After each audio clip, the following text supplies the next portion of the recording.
Story time. There's an app for that. Part 2. Extreme Stalking App.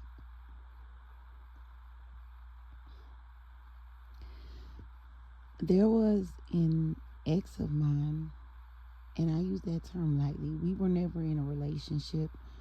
I just use that.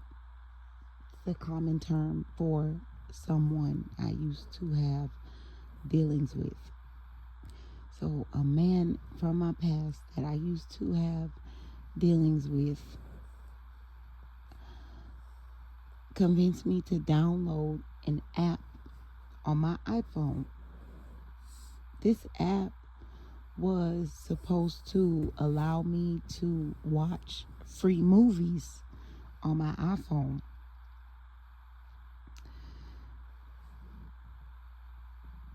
I won't lie, I hate that I didn't listen to my intuition, and I only stopped in the middle of that to say, people say this all the time, quote unquote, something told me, end quote, not to do something, or something told me that something wasn't right. And they say that and then they do it anyway. Listen to that inner voice. Like, those are your spirit guides. Those are your guardian angels, like alerting you to potential danger. I could have saved myself 2 years of being gang stalked had I listened to my inner voice. But this man from my past, he was already showing signs of being untrustworthy, seedy, and he said, hey, there's this app. You can watch free movies through this app. And it came up in conversation that we really weren't talking about watching free movies on apps. I had every streaming app, and I even told him that, well, I have every streaming app. I don't need to download this. I also believe he may have convinced me in that same visit to connect to the Wi-Fi at whatever location where we were at. Anybody who listens to this video, just remember those two things. Like, don't download anything to your phone that doesn't seem to have a purpose that you need it for. Don't let someone download something to your phone or get you to click a link.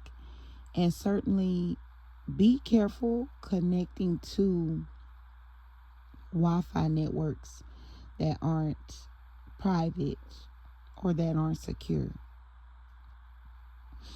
So this person tells me about this app, and I downloaded it, and we set it up, and again, it's like my spirit guides, my guard, they're screaming at me like, no. Like, I'm not going to lie, I immediately deleted this app off my phone. His reaction to me deleting this app off my phone, it made me feel like I did the right thing immediately, because he's like, you don't trust me? And in my head, I'm thinking, where does trust come in when it comes to whether or not I keep this app on my phone? You're asking me if I trust you. Well, by keeping this app on my phone, what am I trusting you to do? I'm not going to lie, it immediately creeped me out. That's why I remember this app. Now, this person, they probably think this interaction came and went and I forgot about it, but I never did. So when I knew my phone was hacked, when I knew I was being gang stalked, when I knew people were able to monitor me 24/7 on my phone, when I knew people were making changes on my phone, I never forgot that app that he made me download. So this app, first of all, when people download apps on their phone from app stores, the app stores will give in the information of the app all of the permissions that the user of that device is giving to that app developer. App developers are not vetted before adding apps to an app store. So, for instance, the process works like this. Someone can go to the Google Play Store or they can go to Apple, and the process to get their app available for download or purchase is easy. The developer there's no background check on it or anything like that. It's an easy process.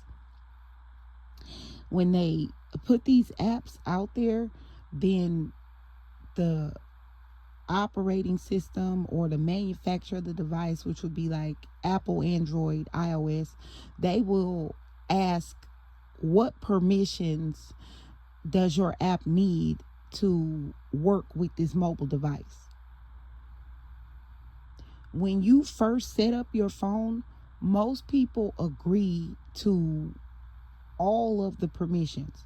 So these are permissions like 24/7 location of your device. These are permissions like access to your camera, access to your microphone, which is audio, access to your contacts, access to the personal information. Like these are the people, so people can go to an app store, say I have an app. It can be fashioned like a normal app, like a movie app to watch free movies. Then they will say, okay, well, what permissions does your app need? They can say, I need to have access to this device's settings. I need to have access to this device's contacts. I need to have access to this device's location. I need to have access to this device's microphone. I need to have access to this device's networks, such as cellular, Wi-Fi, Bluetooth. I need to have access to audio, microphone, and if someone goes into one of these app stores to download one of these apps where these preset permissions are already in there, people click so fast. So you'll go click on the app and then it will say, okay, well, do you give this app all these permissions? You just say yes because you're downloading the app. And now this app and the app developer has access to all of those permissions. That's how I believe that they were able to get away with gang stalking me on the level that they did. It wasn't in the normal fashion where I handed someone my phone and I never gave away my passwords. I never let anyone have my phone to do this. The